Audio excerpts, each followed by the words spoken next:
నా హైడ్రేషన్ కోసం I just trust one thing, ఫుల్గా వాటర్ ఉండే కంట్రీ డిలైట్ వల్ల పొలాచి కోకోనట్స్. సో ఇప్పుడే కంట్రీ డిలైట్ యాప్ డౌన్లోడ్ చేసుకొని ఆర్డర్ చేయండి. పాకిస్తాన్ భారత్ మధ్య ఏం జరగబోతా ఉంది? ఒక పక్క ఢిల్లీలో వరుస సమావేశాలు, ఇంకొక పక్క పాకిస్తాన్ ఇప్పుడు ఇంకాసేపట్లోనూ భారత్ మా మీద దాడి చేయబోతుందంటూ ప్రకటనలు. ఈరోజు ఢిల్లీలో కీలకమైన 3 సమావేశాలు జరిగాయి. ఉదయం పూట క్యాబినెట్ కమిటీ ఆన్ సెక్యూరిటీస్ సమావేశం జరిగితే, ఆ తర్వాత సూపర్ క్యాబినెట్గా పిలిచే పొలిటికల్ వ్యవహారాల క్యాబినెట్ కమిటీ సమావేశం జరిగింది. అత్యంత కీలకమైన క్లిష్ట సమయాల్లో మాత్రమే ఇలాంటి సూపర్ క్యాబినెట్ సమావేశం అవుతుంది. 2019లో పుల్వామా దాడి జరిగినప్పుడు 40 మంది జవాన్లు చనిపోయినప్పుడు మాత్రమే ఈ సూపర్ క్యాబినెట్ సమావేశమైంది. మళ్ళీ ఆ తర్వాత 6 ఏళ్ల తర్వాత ఈ సూపర్ క్యాబినెట్ కమిటీ ఈరోజు సమావేశమైంది. ఆ తర్వాత సాయంత్రం కేంద్ర క్యాబినెట్ సమావేశమైంది. ఈ 3 సమావేశాల్లో కేంద్ర ప్రభుత్వం ఎలాంటి నిర్ణయం తీసుకుంది, ఏం చేయబోతుందన్న విషయాన్ని అధికారికంగాను అనధికారికంగాను ఏ విధంగా కూడా వెల్లడించలేదు. మరోవైపు నిన్న అర్ధరాత్రి పాకిస్తాన్ మంత్రి ఒకరు మీడియా ముందుకు వచ్చారు. భారతదేశం 24 గంటల నుంచి 36 గంటల్లో మా మీద మిలిటరీ యాక్షన్కు దిగబోతోంది, మా దగ్గర ఇంటెలిజెన్స్ సమాచారం ఉందని చెప్పారు. అటు పాకిస్తాన్ ఇటు భారతదేశం ఒకళ్ళు మించి ఒకళ్ళు వ్యూహాలు ప్రతివ్యూహాలు పొందుతున్నారు. అసలు 2 దేశాల మధ్య ఏం జరగబోతా ఉంది, ఏం జరిగే అవకాశం ఉందనే విషయాల గురించి, ఈ విషయాల మీద ఎప్పటికప్పుడు అప్డేట్ అవుతూ నిష్ణాతులుగా మారిపోయిన ప్రొఫెసర్ నాగేశ్వర గారు మనతో ఉన్నారు. ఆయన అడిగి ఈ పరిస్థితులు, ఈ పరిణామాలు ఎటు దారి తీయబోతున్నాయనే విషయం గురించి ప్రొఫెసర్ నాగేశ్వర గారితో మాట్లాడదాం. ఏం జరగబోతా ఉంది సార్? ఉద్రిక్తత అయితే కనిపిస్తూ ఉంది. భారతదేశం అయితే ఆ రకంగా సన్నాహకాలు చేస్తున్నట్టుగా కనిపిస్తుంది. కానీ ఆ సన్నాహం యుద్ధానికా లేకపోతే మరొకదానికని అర్థం కావడం లేదు. పాకిస్తాన్ అయితే మీరు చెప్తూనే ఉన్నారు, మా ఏకంగా ఒక మంత్రి వచ్చి మా మీద దాడికి భారతదేశం సిద్ధమవుతుందని. ఏం జరగవచ్చు, ఏం జరగబోతుంది అంటారు సార్? అంటే భారతదేశము మిలిటరీ చర్య తీసుకుంటాము అని చాలా స్పష్టంగా సంకేతాలు ఇచ్చింది. నిన్ననే ప్రధానమంత్రి, నేషనల్ సెక్యూరిటీ అడ్వైజర్, అలాగే chief of defence staff, defence minister, త్రివిధ దళాధిపతులతో సమావేశమైనప్పుడు ఆర్మీకి ఫ్రీ హ్యాండ్ ఇచ్చామని అఫీషియల్గానే చెప్పారు. ఆర్మీకి ఫ్రీ హ్యాండ్ అంటే ఏంటి? ఆర్మీ ఏం చేస్తుంది? ఆర్మీ చేసేది మిలిటరీ చర్య కదా. ఆర్మీ సింధు నది జలాలను ఆపదు కదా. ఆర్మీ పని ప్రాజెక్ట్ నీళ్ళు ఆపడు కాదు కదా. ఆర్మీ పని ట్రేడ్ను స్తంభింపజేయడం ఆర్మీ పని కాదు కదా. ఇండియన్ ఎయిర్ స్పేస్ను క్లోజ్ చేయడం ఆర్మీ పని కాదు. ఆర్మీ పని ఏంటి? ఆర్మీ పని మిలిటరీ యాక్షన్, అందులో అనుమానం వెళ్ళలేదు కదా. ఆర్మీకి ఫ్రీ హ్యాండ్ ఇచ్చాం. ఎప్పుడు, ఎక్కడ, ఏ రూపంలో, ఏ లక్ష్యం పైన అన్నది ఆర్మీ నిర్ణయించుకుంటుంది ఆపరేషనల్గా. అన్న తర్వాత మిలిటరీ చర్య అనేది క్లియర్, ఇక అందులో డౌట్ లేదు. పాకిస్తాన్ ఇన్ఫర్మేషన్ మినిస్టర్ అనేదో కనుక్కున్నట్లు మాకు credible intelligence Indian government official ప్రకటన, నాకు ఇంటెలిజెన్స్ ఎందుకు? ఇది మార్క్స్ వచ్చినాక ఫెయిల్ అయినాక కూడా నాకు లోపల తెలిసింది అంతర్గతంగా ఫెయిల్ అయినటువంటి ఏమన్నా ఆల్రెడీ మెమో వచ్చినాక. సో అందువల్ల పాకిస్తాన్ మంత్రి కొత్త కనుగొన్నది ఏం లేదు. కొత్త కనుక్కున్న టైమే 24 నుంచి 36 గంటలు అన్నాడు. ఇది అని కూడా దాదాపు 12 అవర్స్ అయిపోయినట్టుంది. 18 అవర్స్ మిగిలినంత 12 to 24 అవర్స్ మిగిలింది. అర్ధరాత్రి రిలీజ్ చేశారంటే 18 అవర్స్ అయింది. అంటే ఇంకా 6 to 18 అవర్స్ ఉంది ఆయన చెప్పిన దాని ప్రకారం. సో అందువల్ల సంథింగ్ విల్ హ్యాపెన్ అనేది డౌట్ లేదు. ఇండియా విల్ స్ట్రైక్ మిలిటరీలీ అనే దాంట్లో డిస్ప్యూట్ లేదు. ఇక ఇది యుద్ధము అని ఇండియా ఎక్కడా చెప్పలేదు. ఇప్పుడే కాదు, పుల్వామా దాడి తర్వాత కూడా ఇండియా యుద్ధం చేయలేదు, మనకు మర్చిపోవద్దు. యూరీ దాడి తర్వాత 2016లో సర్జికల్ స్ట్రైక్ చేశాం. 2019లో పుల్వామా దాడి తర్వాత బాలాకోట్ స్ట్రైక్ చేశాం. అది కూడా యుద్ధం కాదు. భారత ప్రభుత్వం దాన్ని ప్రియంప్టివ్ నాన్ మిలిటరీ స్ట్రైక్స్ అన్నది క్లియర్గా పదం వాడింది. నాన్ మిలిటరీ అన్నది మిలిటరీయేతర ముందస్తు దాడులు అని చెప్పింది. సో భారత ప్రభుత్వమే యుద్ధం చేస్తానని ఎక్కడ చెప్పలేదు. యుద్ధోన్మాదం సోషల్ మీడియాలో కనబడుతుంది, టీవీ ఛానల్లో కనబడుతుంది. భారత ప్రభుత్వం ఎక్కడా మేము యుద్ధం చేస్తాం, పాకిస్తాన్ ధ్వంసం చేస్తాం, అంతం చేస్తాం, ఈ కహానీలు భారతదేశం చెప్పదు, పాకిస్తాన్ లాంటి దేశాలు చెప్తాయి. మా దగ్గర అణ్వాయుధాలు ఉన్నాయి, మేము మోహరించి పెడతాం, సంగతి వస్తే మీ మీదకి వస్తాం, నిండుకుండా తొనకదంటారు కదా. అసలు ఆ తెలుగు సామెత పాకిస్తాన్కి పంపించాలి. నిండుకుండా తొనకదు, భారతదేశం నిండుకుండా, అందుకే తొనకడం లేదు. భారత ప్రభుత్వం ఎక్కడా యుద్ధం చేస్తామని చెప్పలేదు, మా దగ్గర అణ్వాయుధాలు ఉన్నాయని ఫోజులు కొట్టలేదు. భారతదేశం ఒకటే చెప్పింది, మాపై దాడి జరిగింది, దీనికి మేము ప్రతీకారం తీర్చుకుంటాం. ఆ ప్రతీకారం ఎవరిపైన తీర్చుకుంటాం? దాడి చేసిన తీవ్రవాదులపైన తీసుకుంటాం, ఆ తీవ్రవాదులకు అండగా ఉండి వెనకాలన్న కుట్రదారులపైన తీసుకుంటామని. ఆ కుట్రదారు ఎవరు అనేది పాకిస్తాన్ తెలుసు, మనకు తెలుసు, ప్రపంచానికి తెలుసు. తెలియనట్టు పాకిస్తాన్ నటిస్తుంది. నటించి వాళ్ళు రకరకాల యాక్షన్లు అంతా వేస్తున్నారు. అందువల్ల ప్యానిక్ ఎవరికి కనబడుతుంది? ఇండియాలో ప్యానిక్ లేదు, పాకిస్తాన్లో ప్యానిక్ ఉంది. పాకిస్తాన్లో ఎంత ప్యానిక్ ఉందంటే తీవ్రవాదుల్ని బంకర్లలో దాస్తున్నారు. ఆర్మీ చీఫ్ అసీం మునీర్ కనిపించడం లేదు, వేరే దేశానికి వెళ్ళిపోయాడన్న వార్తలు వస్తున్నాయి. యునైటెడ్ అరబ్ ఎమిరేట్స్ మీరు మీడియేషన్ చేయమని రిక్వెస్ట్ చేసింది పాకిస్తాన్. సో టెన్షను ప్యానిక్ అంతా పాకిస్తాన్ మినిస్టర్ వచ్చి 24 గంటల్లో 36 గంటల్లో మా పైన దాడి చేస్తారు. మరి దాడి చేస్తానని చెప్పుకొని చేతులు ముడుచుకొని ఎందుకు కూర్చున్నారట? దాడి చేస్తే ఊరుకోం, నువ్వు లేస్తే మనుషులంగా అంటే ఎట్లా? నువ్వు లేవరాదే ఎవడద్దు అంటున్నాడు. అందువల్ల క్లియర్గా ప్యానిక్ పాకిస్తాన్లో ఉంది, ఇండియా ప్యానిక్ లేదు. We are a responsible country. So government of ఇండియాకు భారత రాజకీయ వ్యవస్థ ఓపెన్గా మీరు ఏ చర్య తీసుకున్నా మేము మీతో ఉంటామన్నారు. పాకిస్తాన్లో పరిస్థితి ఉందా? ఇమ్రాన్ ఖాన్ జైల్లో ఉన్నాడు, ప్రధాన ప్రతిపక్ష నేత.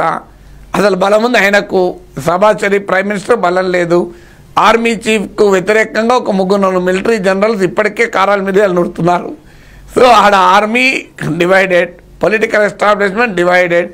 భారతదేశంలో రాజకీయ వ్యవస్థ అంతా ఐక్యంగా ఉంది. కొంతమంది మన దగ్గర హాకీస్ టెండెన్సీ అంటారే, ఓవర్ యాక్షన్ చేసే వాళ్ళు ఉండొచ్చు దీన్ని రకరకాల రంగులు పూయటానికి. కానీ India is United, Pakistan is divided. India is strong, Pakistan is panic.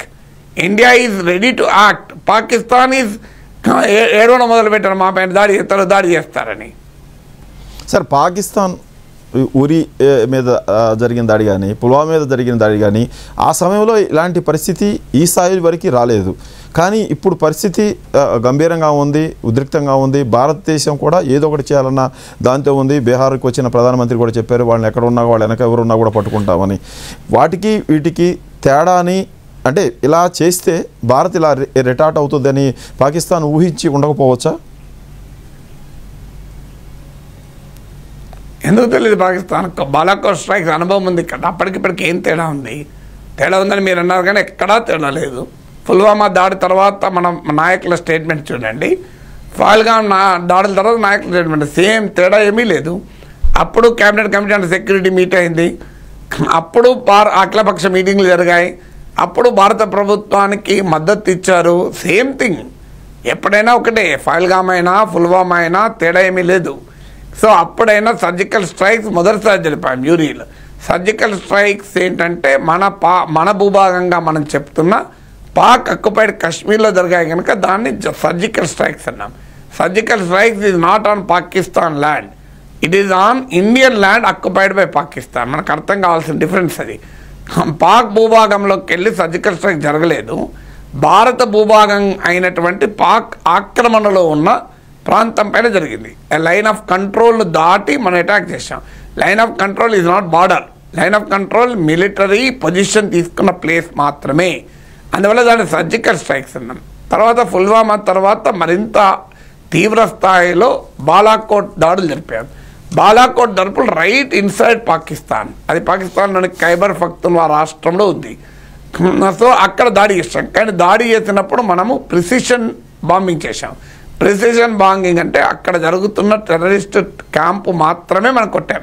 అందుకే దాన్ని ప్రియంప్టివ్ నాన్ మిలిటరీ స్ట్రైక్స్ అన్నాం. యునైటెడ్ నేషన్స్ చార్టర్ కూడా దాన్ని అంగీకరిస్తుంది. అంటే ముందస్తు మిలిటరీ ఏతర దాడులు. మనం పాక్ మిలిటరీని టార్గెట్ చేయలే ఎక్కడా కూడా. ఇప్పుడు కూడా మనం ఏం పాక్ మిలిటరీని టార్గెట్ చేస్తామని భారత ప్రభుత్వం ఎక్కడా చెప్పలేదు. అసలు భారతదేశం ఎక్కడా యుద్ధోన్మాదాన్ని ప్రదర్శించడం లేదు. పాకిస్తాన్ గుమ్మడికాయ దొంగ ఎవరంటే భుజాలు తడుపుకోవడమే కాదు, మొత్తం సర్వ అవయాలు తడుపుకుంటుంది. మన గుమ్మడికాయ దొంగ అనకముందే తడుపుకుంటుంది. ఇండియాలో ఎవరు ఇండియన్ సోషల్ మీడియాలో మాత్రమే కూర్చొని, సోషల్ మీడియా దేశభక్తి ఉంటుంది, బయటికి రాను కూడా రారు, కథలు కూడా కదలరు. మళ్ళీ ఆర్మీ బార్డర్ దగ్గరికి కాదు, ఇంట్లో బోల్టులు పెట్టుకొని పండుకుంటారు చూడండి బెడ్రూమ్లలో. వాళ్ళు సోషల్ మీడియాలో యుద్ధం చేయాల్సిందే, అది చేయాల్సిందే, ఇది చేయాల్సిందే అని మాట్లాడుతున్నారు. ఇదంతా వార్ మాంగరింగ్ అంటారు. కానీ ఇండియన్ గవర్నమెంట్ ఎక్కడ వార్ మాంగరింగ్ ఏం ప్రదర్శించలేదు కదా. సో అందువల్ల సర్జికల్ స్ట్రైక్స్, బాలాకోట్ స్ట్రైక్ జరిగాక పాకిస్తాన్ ఊహించదనుకుంటే పొరపాటు. Pakistan knows very well Pakistan strategy ఒక్కటే, ఇలాంటి దాడులు చేసి భారతదేశం పైన మేం చేయలేదని అబద్ధాలు ఆడి మళ్ళీ దానిపైన ఇండియా ప్రతీకారం తీర్చుకుంటే ఒక చూడు మా పైన భారతదేశం దాడి చేసింది అని. సో దొంగ అనడం పాకిస్తాన్కి అలవాటు. ఎప్పుడు అదే ప్యాటర్న్, దాడి చేస్తారు మన పైన, మళ్ళీ మేము చేయలేదంటారు, దానికి ప్రూఫ్లు కావాలంటారు, విచారణ ఇండిపెండెంట్ ఇన్వెస్టిగేషన్ కావాలట, ఇంపార్షియల్ ఇన్వెస్టిగేషన్ అట. సో అనే తర్వాత ఇప్పుడు మనం దాడి చేస్తే అయ్యో మా పైన దాడి చేసి అంటారు. ఇప్పుడు ఆల్రెడీ పాకిస్తాన్ మినిస్టర్ మీరు కోట్ చేశారు చూడండి, 24 నుంచి 36 గంటల్లో భారత్ దాడి చేయాలి ఏమంటాడు, the international community should be alive to the fact that the honours depends on India. అంటే భారతదేశం పైన బాధ్యత ఉందట, అంతర్జాతీయ సమాజం గుర్తించాలట. అంటే ఒకవేళ ఇది ఉద్రిక్త పరిస్థితుల్లో దారితీసి పరిస్థితి చేజారితే దానికి భారతే బాధ్యత వహించాలి. ఎందుకంటే వాడు ఏం తప్పు చేయలేదట, మనమే ఉరికి ఎగురుతున్నామట. సో ఇది పాకిస్తాన్ యొక్క జనరల్ ప్లాన్ కదా. ఇలా కొత్తగా చూస్తున్నామా, 40 ఏళ్ళ నుంచి చూస్తున్నాం. ఇదే పని ఎప్పుడు చేస్తారు, ఇప్పుడు వాళ్ళ పని ఇది. ఫైల్గామ్లో దాడి చేశారు, మాకు సంబంధం లేదన్నారు. ఇప్పుడు మనం ప్రిపేర్ అవుతున్నాం, మాపై దాడి అని మాట్లాడుతున్నారు. కానీ పాకిస్తాన్కి అర్థం కావాల్సిందంటే 2019, 2025 కూడా మారింది పరిస్థితి. World is not believing Pakistan. Pakistan is irrelevant. ఆ రోజు 2021 వరకు అమెరికాకు పాకిస్తాన్ అవసరం అండి. ఎందుకంటే ఆఫ్ఘనిస్తాన్లో తాలిబాన్లను ఎదుర్కోవటానికి అమెరికాకు పాకిస్తాన్ అవసరం అండి. ఇలా అమెరికాకు తాలిబానే మిత్ర సంస్థ అయిపోయింది. తాలిబాన్కి అధికారం ఇచ్చి అమెరికా వెళ్ళిపోయింది. ఇప్పుడు పాకిస్తాన్ అవసరం లేదు ఆఫ్ఘనిస్తాన్లో. తాలిబాన్ ఇలా పాకిస్తాన్ వ్యతిరేకిస్తుంది. ఇంట్రెస్టింగ్ ఏంటంటే Taliban is ready to support India. విచిత్రం ఏంటంటే మనకు మద్దతు ఇవ్వడానికి రెడీగా ఉంది. ఆడ ఇండియా పైన అటాక్ చేస్తే, మనం అటాక్ చేస్తే బెలూచిస్తాన్ నుంచి BLO బెలూచి లిబరేషన్ ఆర్గనైజేషన్ వాళ్ళు వాయించి పడేస్తారు. ఖైబర్ పఖ్తూన్ వాళ్ళు టెహరీకి తాలిబాన్ పాకిస్తాన్ వాళ్ళు వాయించి పడేస్తారు. తాలిబాన్ వాళ్ళు డ్యూరాండ్ ల్యాండ్ మీద వాయించి పడేస్తారు. ఈ పాకిస్తాన్కి ఎవరు మద్దతు ఇవ్వాలి? So Saudi Arabia, United Arab Emirates లాంటి ఇస్లామిక్ కంట్రీస్ మద్దతు ఇవ్వడం మానేశారు. ఆఖరికి తుర్కీయే, ఎడగాన్ కూడా కాశ్మీర్ గురించి ఈ మధ్య మాట్లాడలే, ప్రతిసారి మాట్లాడేవాడు. నిన్న కరాచీలో వాళ్ళ మిలిటరీ కార్గో ఎయిర్క్రాఫ్ట్ దిగింది. అందులో మనం అభ్యంతరం చెప్తే లేదు రీఫ్యూలింగ్ దిగింది, ఆయుధాలు ఏం కాదన్నారు. సో ట్రంప్కి అయితే ఇది 1500 సంవత్సరాల ఇష్యూ అట. ఆయనకు 1947లో పాకిస్తాన్ ఏర్పడిందని కూడా తెలియదు. 1500 ఏళ్ల నుంచి కాశ్మీర్ సమస్య ఉంది అంటాడు. సో ఇండియా పాకిస్తాన్ 1500 ఏళ్ళుగా కొట్టుకుంటుంది సరిహద్దు మీద అంటాడు. సో చైనాకు పాకిస్తాన్కు నెక్సెస్ అన్నమాట నిజం. ఎందుకంటే మనము అమెరికా నాయకత్వంలోని చైనా వ్యతిరేక క్వాడ్ కూటంలో ఉన్నామన్నది చైనా కోపం. కానీ వాళ్ళ చైనా కూడా ఇండియా వైపు చూస్తుంది ట్రంప్ను ఎదుర్కోవటానికి.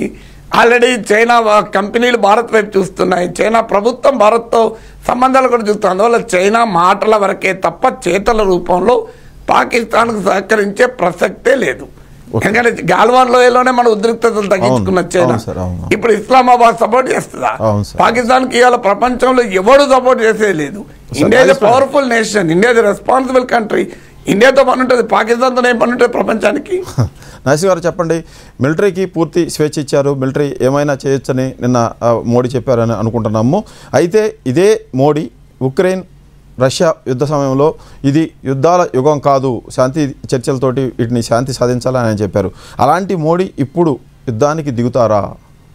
ఇప్పటికీ యుద్ధానికి దిగుతామని భారత ప్రభుత్వం చెప్పలేదు. యుద్ధం విషయంలో మనకు ఉండాల్సిన అవగాహన ఏంటి అంటే, యుద్ధాన్ని ఎవరము కోరుకోకూడదు. నేను ఇంతకుముందు అదే చెప్పింది, సోషల్ మీడియా యుద్ధోన్మాదం ప్రమాదకరం. యుద్ధం అనేది పబ్లిక్ సెంటిమెంట్తో జరిగేది కాదు. భావోద్వేగాలు రెచ్చగొడితే యుద్ధాలు చేయరు. సోషల్ మీడియాలో హీరోయిజాన్ని ప్రకటిస్తే ప్రభుత్వాలు యుద్ధాలు చేయవు. యుద్ధం అంటే వినాశకరమైన పరిణామాలకు దారితీస్తుంది ఎక్కడైనా. అయితే అదే సమయంలో తప్పనిసరి అయితే యుద్ధం చేయడానికి వెనకాడకూడదు. ఎంతటి వీరుడైనా యుద్ధం కోరుకోడు. కానీ అదే సమయంలో యుద్ధం అంటూ అనివార్యమైతే వెనక్కి రాడు. ఇది ఎక్కడైనా పరిపక్వత ఉన్న మానవుడు చేయాల్సిన పని. యుద్ధ నీతి యొక్క ఏంటి? పాండవులు కూడా మీరు గమనించండి, అంత అవమానాల బారైన తర్వాత 14 ఏళ్ళ అరణ్య అజ్ఞాతవాసాల తర్వాత శ్రీకృష్ణ పరమాత్మనే రాయబారానికి పంపారు కదా. ఎందుకు పంపారు? ఏం యుద్ధోన్మాదం అంటే పంపాల్సిన అవసరం లేదు కదా. వాళ్ళకి గుర్తులేదా ద్రౌపదిని అవమానించింది, ఇవన్నీ గుర్తులేదా? బట్ ఒక పరిపక్వత కలిగినటువంటి పాండవులు కనుక, ధర్మాధర్మ విచక్షణ ఉన్నవారు కనుక యుద్ధం ధర్మం కాదు, కానీ యుద్ధం అనివార్యమైతే పోరాడడం ధర్మం. అందువల్ల మీకు ఏ శ్రీకృష్ణ పరమాత్మ అయితే యుద్ధాన్ని నివారించటానికి కౌరవ సభకు వెళ్ళి రాయబారం చేశాడో పాండవుల తరఫున, ఆ శ్రీకృష్ణ పరమాత్మయే కురుక్షేత్ర నడుమ నిలబడి అర్జునుడికి ఏమని బోధించాడు? నీ కర్మ నీవు చేయి, ఫలితం నేను చూసుకుంటానన్నాడు. మీకు మరి యుద్ధాన్ని నివారించడానికి ఆ కౌరవ సభకు పాండవ రాయబారిగా వెళ్ళిన శ్రీకృష్ణుడే యుద్ధం చెయ్యి అర్జున, ఈ పిరికి వాక్యాలు ఏంటి అన్నాడు. అంటే అర్థమేంటి? దీని సారాంశం ఏంటి?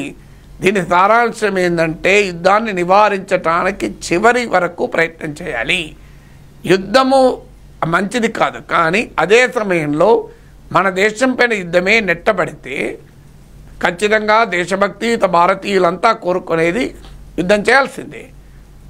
అందువల్ల ఈ రెండింటికి మధ్య తేడా ఉండటానికే నేను మహాభారతాన్ని ఉదాహరించాను. శ్రీకృష్ణ పరమాత్మ కన్నా యోగీశ్వరులం కాం కదా మనము. అవును.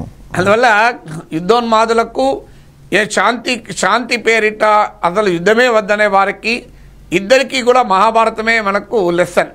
సో అందువల్ల మోడీ అన్నమాట నిజం. This is not an Ira of war. ఇప్పటికీ మనం ఏమంటున్నాం, కానీ ఎవరు ప్రకటించారు యుద్ధం? ఎవరి మీద ప్రకటించారు? మనం చేసామా పాకిస్తాన్ పైన? మనం చేయలే కదా.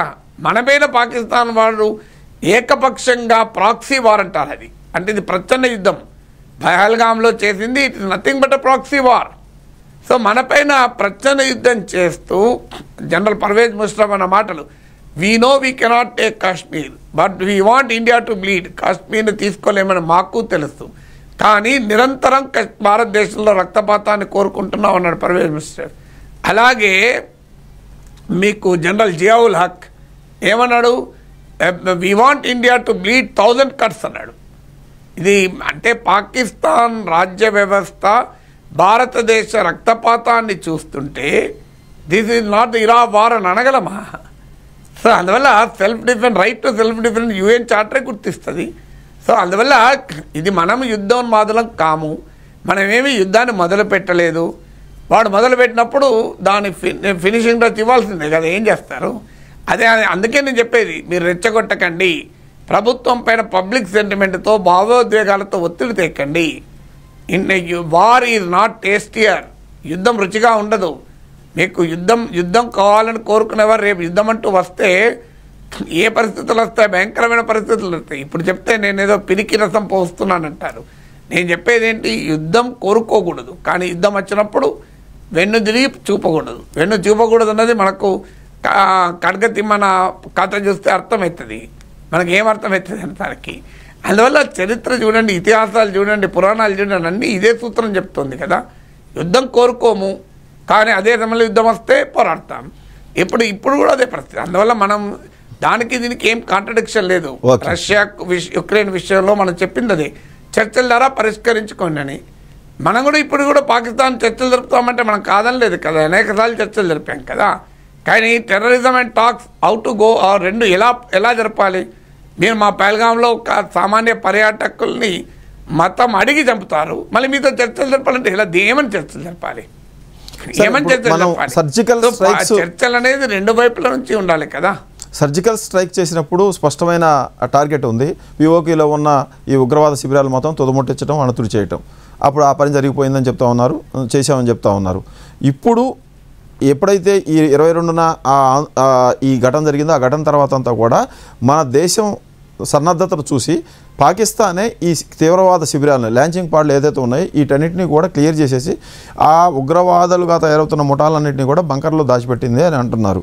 అలాంటప్పుడు సర్జికల్ స్ట్రైక్ ద్వారా వాళ్ళని తుదముట్టడం సాధ్యమవుతుందా? ఎప్పుడో మనకు అర్థం కావాల్సింది చంద్రశేఖర్, యుద్ధం అనేది టీవీ స్టూడియోలో కాదు జరిగేది. యుద్ధ వ్యూహాలు అనేది టీవీ స్టూడియోలో రచింపకూడదు. నేను గత వారం రోజులుగా ఇదే మాట చెప్తున్నాను.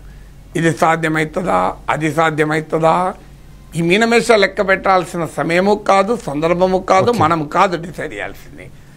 ఈ ప్రశ్నకు ఆన్సర్ని ఎవరు చెప్పాలి? నాగేశ్వర్ చెప్పడం కరెక్ట్ కాదు, చంద్రశేఖర్ చెప్పడం కరెక్ట్ కాదు. You know business to tell. మనం చెప్పాల్సిన వాళ్ళు చెప్తారు ఇది ఏం చేయాలో. మనమా సైన్యానికి సలహాలు ఇచ్చేవాళ్ళం, Okay. నేనేమన్నా నాగేశ్వరరావు నేషనల్ సెక్యూరిటీ అడ్వైజరా? నాగేశ్వరరావు వాడు ఒక సాధారణ పొలిటికల్ జర్నలిస్ట్. సో అందువల్ల it is beyond my domain, it is beyond my mandate also. అందువల్ల ఇలాంటి అంశాలపైన అనవసరపు హైపోథెటికల్ స్టేట్మెంట్స్ కానీ స్పెక్యులేటివ్ ఎనాలిసిస్ కానీ చేయకూడదు. మనం కొన్ని ప్రిన్సిపల్ పొజిషన్సే మాట్లాడాలి. Journalism is also our responsibility, journalism as also a restraint. అందువల్ల మనకు పబ్లిక్ ఇంట్రెస్ట్ జర్నలిజం చెప్పేది అది. అందువల్ల మనం కాదు డిసైడ్ చేయాల్సింది. పాకిస్తాన్లో ఇంకో పలానా చోట లష్కర్ వాడు దాక్కున్నాడు పోయి కొట్టు అని మనం చెప్తామా? మనకే తెలిస్తే ఆర్మీకి తెలియదా? వాడు ఈ లోపల అక్కడికి వెళ్ళి పారిపోడా? అందువల్ల ఈ వ్యూహాలు ఏ రకంగా శత్రువుని ఎక్కడ ఎప్పుడు ఏ రూపంలో అటాక్ చేయాలనేది మనకు తెలియదు. తెలిసినా చర్చించకూడదు అంటాను. పబ్లిక్లో చర్చించుకుంటామా? జరిగింది మీకు గుర్తుండే ఉంటుంది. ముంబై దాడుల సమయంలో మన టీవీ ఛానళ్ళు ఉత్సాహపడి లైవ్ టెలికాస్ట్ ఇస్తే ఈ ఉగ్రవాదులకు మాస్టర్స్ పాకిస్తాన్లో కూర్చొని ఇండియన్ న్యూస్ ఛానల్ చూస్తూ శాటిలైట్ ఫోన్లో తీవ్రవాదులకు గైడెన్స్ ఇచ్చారు. ఇంకో అక్కడి నుంచి మిలిటరీ వస్తాడు, అక్కడి నుంచి పలానా మేజర్ వస్తున్నాడు, మీరు ఇడి జరగండి అడి జరగండి వాళ్ళు సలహాలు ఇచ్చారు. ఇది జర్నలిజం. అందువల్ల మనకు సంబంధించిన అంశమే కాదు. పాకిస్తాన్ ఈ పని చేస్తుందో మనకు తెలియదా? పాకిస్తాన్ చేసే పనులు చిన్నపిల్లానికి కూడా తెలుసు. ఒకటి, లైన్ ఆఫ్ కంట్రోల్లో కంటిన్యూస్గా కాల్పులు జరుపుతారు. ఎందుకు జరుపుతారు? ఇక్కడ మనం పాకిస్తాన్ ఆర్మీతో ఎంగేజ్ అయితే అక్కడ నుంచి చొరబాటుదారులను లోపలికి పంపిస్తారు. ఇది మొదటిగా చేస్తారు. రెండవది ఏం చేస్తారు? సివిలియన్ షీల్డ్ పెడతారు. అంటే టెర్రరిస్టులను పౌర స్థావరాల్లో కలిపి ఉంచుతారు పౌరుల్ని. అందువల్ల ఎవరు తీవ్రవాదో ఎవరు పౌరుడో తెలియదు. సో మనం అటాక్ చేయాలనుకుంటే అటాక్ చేస్తారు. ఎలా? దానికి పరిష్కారం ఏంటి? పరిష్కారం ఉంటుంది, అది మిలిటరీ చూస్తుంది. మహాభారతంలోనే మళ్ళీ ఒకసారి గుర్తు తెచ్చుకోండి. ద్రోణాచార్యుడు మీకు పద్మవ్యూహం పన్ని అభిమన్యుని చంపాక అర్జునుడు ప్రతిజ్ఞ చేస్తాడు. ఆ అభిమన్యుని చావుకు కారణమైన సైంధవుని రాత్రి వరకు నేను చంపకపోతే అగ్ని ప్రవేశం చేస్తాను ప్రతిజ్ఞ చేస్తాడు. దాంతో మొత్తం కౌరవ సైన్యాలన్నీ సైంధవుని మధ్యలో పెట్టి ద్రోణ, కృప, కర్ణ, అశ్వత్థామ, దుర్యోధన మహావీరులంతా చుట్టుంటారు. ఏం చేశాడు? దానికి కూడా మార్గం ఉంది. శ్రీకృష్ణుడు చక్రం అడ్డు పెట్టి ముందే రాత్రిని సృష్టిస్తాడు. దాంతో అయిపోయిందిగా, రాత్రి పడింది, అర్జునుడు అగ్ని ప్రవేశం అనుకుంటే నవ్వు కేరింతలు కొడుతూ అందరూ వెళ్ళిపోతారు. అప్పుడు అర్జునుడు సైన్యం లేపేస్తాడు. అంటే ఇలాంటిది ఏదో మనకు తెలియదు కదా ఇండియన్ ఆర్మీ పైన. సో వాడు ఏది అటాక్ చేస్తారనేది you cannot imagine, you should not imagine అంట. మనం ఈవెన్ స్పెక్యులేట్ కూడా చేయకూడదు. మనం చెప్పగలిగేది ఒకటే, భారతదేశం పాకిస్తాన్కు బుద్ధి చెప్పాలి. పాకిస్తాన్ను కోలుకోకుండా తీవ్రవాదాన్ని మళ్ళీ రెచ్చగొట్టకుండా బుద్ధి చెప్పాలి. ఇది మాత్రమే మనం కోరుకోవాలి. భారత ప్రధానమంత్రి ఆర్మీకి ఫ్రీ హ్యాండ్ ఇస్తే టీవీ స్టూడియోలో కూర్చొని నాగేశ్వరం మాత్రం డిక్టేట్ చేస్తున్నాడు ఆర్మీకి. ఇట్లా చేయి, అట్లా చేయి, ఇంకో రైట్ సైడ్ నుంచి వెళ్ళు, లెఫ్ట్ సైడ్ నుంచి వెళ్ళు, స్ట్రైట్కి వెళ్ళు, కిలోమీటర్ వెళ్ళు అని నాగేశ్వర చంద్రశేఖర్ కలిసి GPS గ్లోబల్ పొజిషనింగ్ శాటిలైట్తో డైరెక్షన్ ఇద్దామా? So that's all beyond our reach. మనం చెప్పేది ఒకటే, పాకిస్తాన్ పైన మనం ఏం యుద్ధం ప్రకటించడం లేదు. నాకు తెలిసినంత వరకు భారతదేశం కూడా ఎక్కడ వార్ అన్న పదం వాడలేదు. బాలాకోట్ స్ట్రైక్స్ని కూడా మనం వార్ అనలేదు. ఈవెన్ మిలిటరీ స్ట్రైక్స్ కూడా అనలేదు. మీరు ప్రైమ్ మినిస్టర్ స్టేట్మెంట్ క్లియర్గా చూడండి, ఏముంది? We will teach the terrorist and their perpetrator. భూమి అంచుల్లో వాళ్ళు ఎక్కడున్నా ఎడదాక్కుండా చేస్తామని. ఏ రూపంలో చేస్తారో చూద్దాం, నమ్ముదాం, విశ్వసిద్దాం. మన ఆర్మీ కదా, మన హైలీ క్యాపబుల్ ప్రొఫెషనల్ ఆర్మీ. వాళ్ళు చేసుకుంటారు, వాళ్ళ పని వాళ్ళు చేసుకుంటారు, మన పని మనం చేసుకుందాం. అంటే భారతదేశం ఇప్పుడు ప్రపంచ ఆర్థిక వ్యవస్థలతో పోటీ పడతా మొదటి 5 ప్లేసులకు వెళ్ళడానికి ప్రయత్నం చేస్తూ ఉంది. పాకిస్తాన్ ఏమో అల్లకల్లోలంగా మారింది, ఆర్థిక పరిస్థితి అక్కడ దారుణంగా ఉంది. అలాంటి దేశంతో ఇప్పుడు మనం తలపట్టం అంటే మన నష్టాన్ని కొని తెచ్చుకున్నట్టే అవుతుందనే వాదన కూడా ఉంది. మీరు చెప్తున్నట్టుగా యుద్ధం ఎవరు కోరుకోకూడదు, కానీ ఈ సమయంలో భారత్ వంటి దేశానికి ఇలాంటి చర్యలు ఏవి కూడా సమంజసంగా ఉండవు, లేకపోతే అవన్నీ కూడా ఆహ్వానించదగ్గ పరిణామాలు కాదు అనే వాదన కూడా ఉంది. మనం తలబడ్డామా? మనం ఎక్కడ తలబడ్డాం? మనమేం పాకిస్తాన్ పైన మనం ఏమైనా దాడి చేస్తామా? మన పహల్గాంలోకి వచ్చి వాడు దాడి చేస్తే మనం తలబడు ఎక్కడిది? నెంబర్ 1. నెంబర్ 2, వాడు దాడి చేసినా చూస్తూ ఊరుకుందామా? ఇంకా 10 దాడులు జరుగుతాయి ఇట్లాంటివి. So Newton's laws of motion ఏం చెప్తుంది? For every action there is an equal and opposite reaction.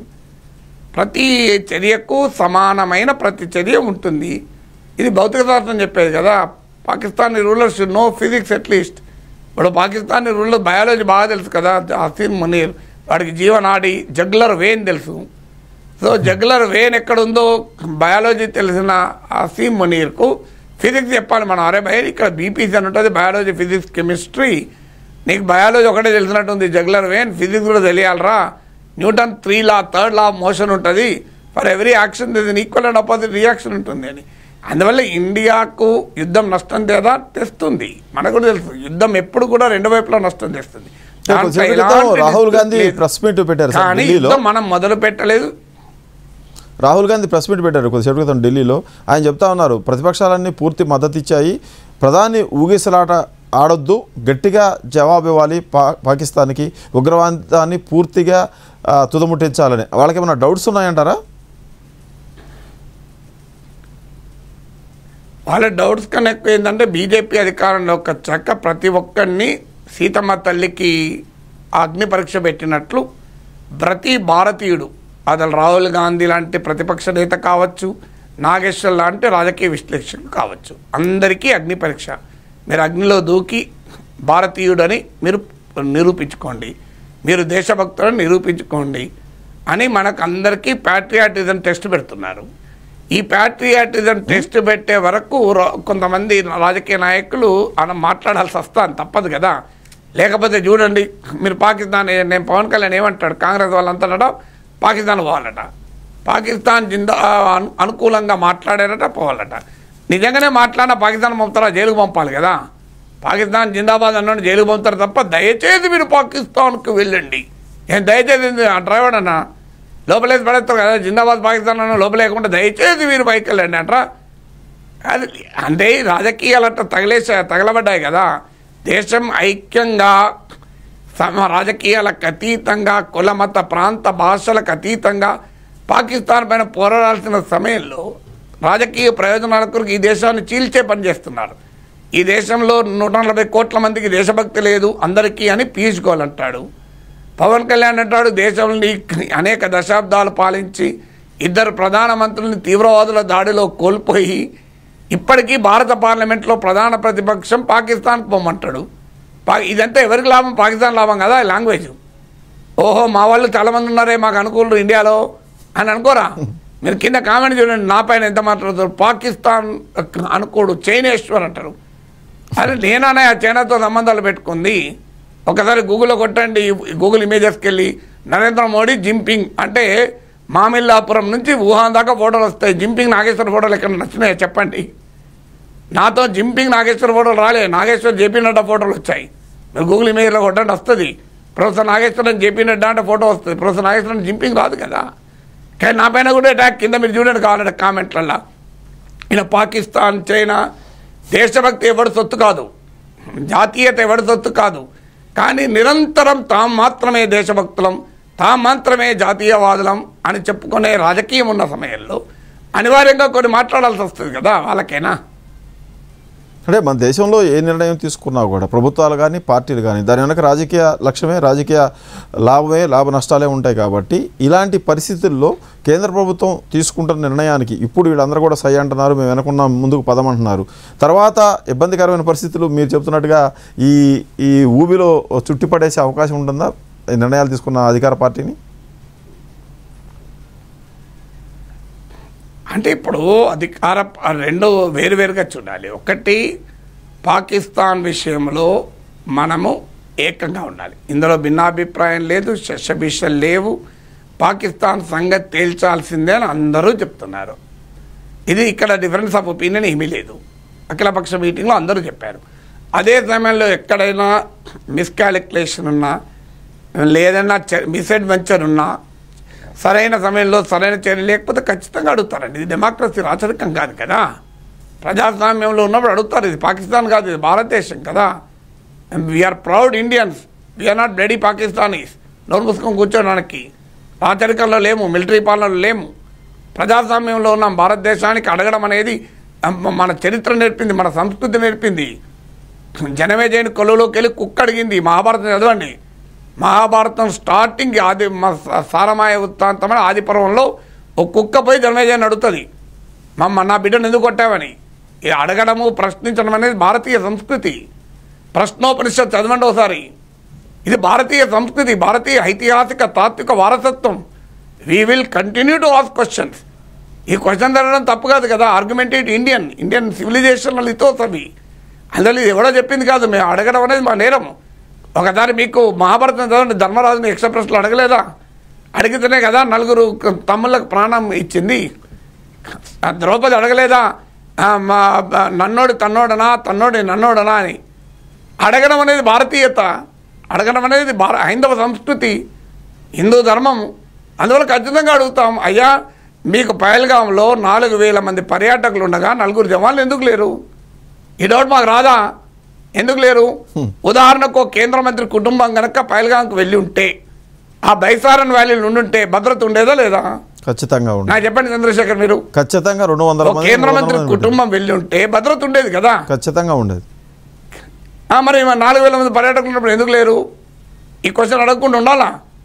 4,000 మంది పర్యాటకులు ఉండగా అది పహల్గాము, అది బైసారన్ వ్యాలీ, అమర్నాథ్ వ్యాలీకి బేస్ క్యాంపు, అమర్నాథ్ వ్యాలీ పైన తీవ్రవాదులు దాడులు చేస్తారని తెలుసు, ఇంటెలిజెన్స్ ఇన్పుట్స్ ఉన్నాయి, మార్చిలో మీటింగ్ జరిగింది, ఏప్రిల్లో మీటింగ్ జరిగింది, అంతా తెలిసి ఒక్క జవాన్ ఎందుకు లేడండి అక్కడ?